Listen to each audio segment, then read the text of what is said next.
This is Dr. Lou Cella, and I am a doctor of sport and performance psychology. And in this video, we're going to discuss the modern day triple option explained for 2025. Because with the misinformation on the internet and people who don't really study it, this video is for you.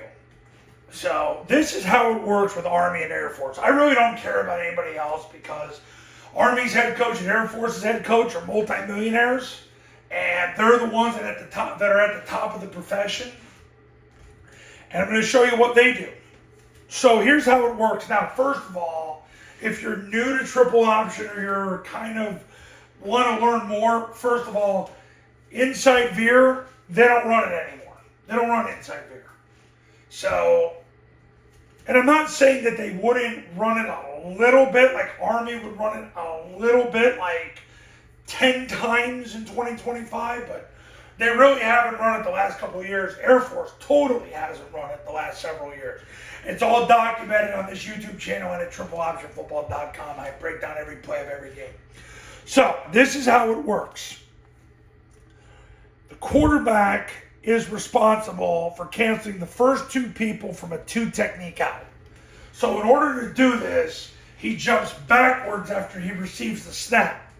That's midline triple option. So he jumps off the midline so that the B-back, also known as the fullback, can run through the ball and then break off the play side hip of the guard, which is always another misconception. People think it's an off-center play. It's not. It's an off-guard play.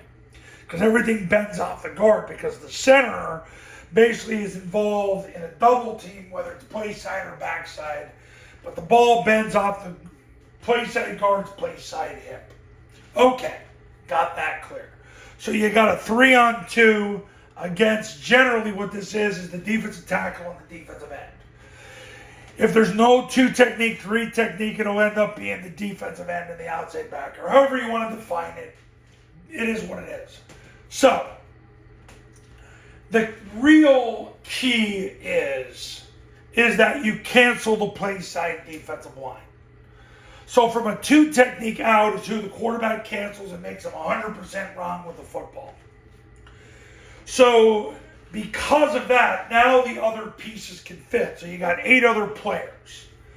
Let me go through the quarterback's progression. I made a video on this a couple days ago, but we'll talk through it quickly. He'll take the snap under center. He'll jump backside and point the ball. The B-back will sprint through the ball, sprint through the play side hip of the guard, and sprint through the end zone, unless number 1 can cancel the B. Number 1 is the read key. If he can tackle the B-back, quarterback will reseat the ball, run off tackle, and run to the end zone. And if number 2, the pitch key, can tackle him, he'll stop his feet and then flick the ball across his back to the A coming around. A-back's behind the tackle. He's a yard behind the tackle. He'll leave at the snap as fast as he can. He'll take a big wide 90-degree step, 2 135-degree steps, turn up at 60 degrees to catch the pitch, hit the seam, and score. So we got those 3 people. Now we've got to block the rest. So we've canceled 2 people with the football, so we've got basically 8 people blocking 9. There's always going to be somebody, because somebody's got to have the football. There's always going to be a free player on defense. If you didn't figure that out by now, I just told you. So what ends up happening is the offensive line is responsible for double teaming the first defensive lineman inside the read. So if it's a 2-eye, it's a center and guard. If it's a 1, it's a center and guard. If it's a 0, it's a center and the backside guard. If there is none of that, then the center and the backside guard double team whoever's in the backside A gap. The backside tackle always steals second base and blocks the spine of the backside guard, and he does that to prevent a B gap run through. So at the snap of the ball, he's stealing second base and blocking the spine of the backside guard.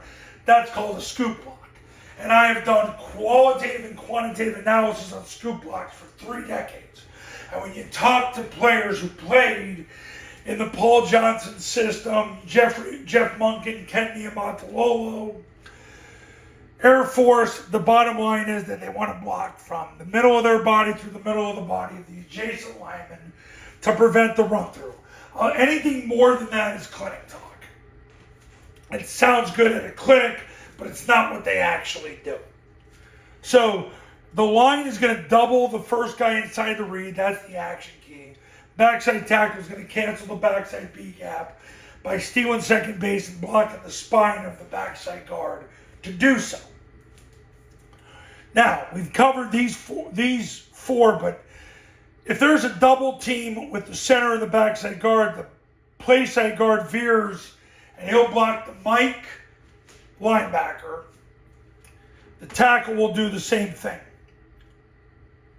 Now, in a 50 defense, the tackle will get a call and he'll veer out so they don't beat you on the scrape exchange. If the A-back makes a tackle call, the tackle arcs and blocks the C gap because there's double run support. So the tackle is tied to the call. If it's an ace call, he's veering inside. If it's a back call, he's veering inside. If it's uncovered guard play side Mike and he gets a 50-50-50 call, it overrides everything because he's veering outside to block the Mike to beat the scrape exchange. If he gets a tackle call, that overrides everything, and he'll block the C-gap player. So the tackle is tied to a call. The offense tells him where to go. The guard on a back call will block the Mike. Now, let's talk about the receivers. The backside receiver sprints as fast as he can to the goalpost, cutting off the third player.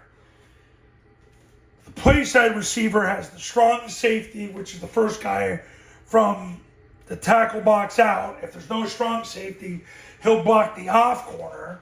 If there's no strong safety or off corner, he simply sprints to the end zone, which would mean he'd have a press corner on him. So he would step, slap, rip, and run to the end zone.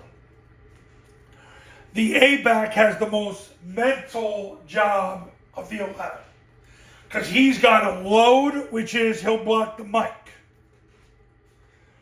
If the Mike's secured, he would then brush off the Mike and go to the free safety. If there's a 1-2, a corner, and an extra player, he'll arc that extra player. If it's 1-2, a strong safety in a corner, he'll kick the corner, and then the receiver will block the safety because that's the deep defender.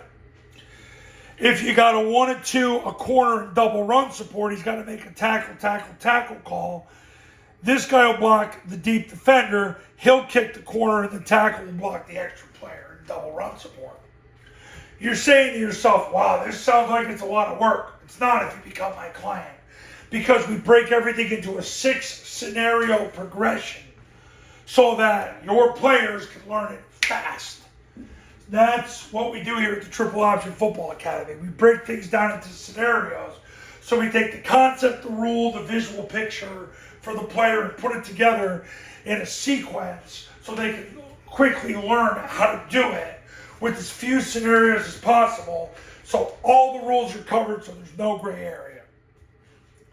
Modern day triple option explained for 2025. Key things you need to know. It's a midline triple option.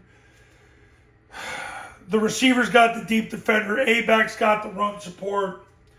You're going to double the action key. Backside tackle is going to cancel the backside B gap. Play side receiver sprints to the goalpost.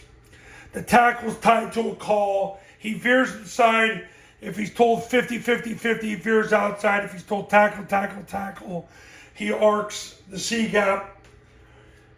And then it's a 3-on-2. Quarterback jumping backside, pointing the ball. And then you've got your 3-on-2 versus 1-2. And the other thing is, you run the triple option in 2025 when the C-gap player takes the dive on zone dive. You don't just run it to run it. You don't want to hand the ball off on midline triple option because you can run the zone dive and triple team that guy.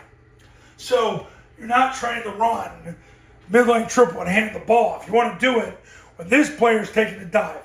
The whole point of running midline triple option is to get the ball on the perimeter with the pitch.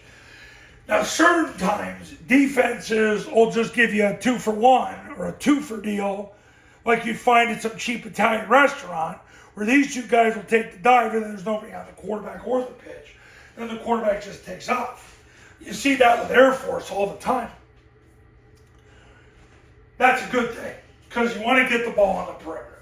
The whole point of running triple option, ultimately, is to get the ball pitched. But if they put both unblocked defenders on the dive, great. Just run, baby. So that's the modern day triple option explained for 2025. Now, if you're like, I can win doing this, you bet your sweet tail you can. Give me a call. Camps are $29.97 to $39.97, depending on your geographic region. Online camps, all you need is an iPhone and a Bluetooth speaker, $19.97. If you do a camp, you get the online academy for free. If you just want to do the online academy, it's $9.97. Go to this website to learn more. Call this number to become a client. I do separate academies and separate camps for 8-man football, 9-man football, 11-man football. And I'll see you in the next video.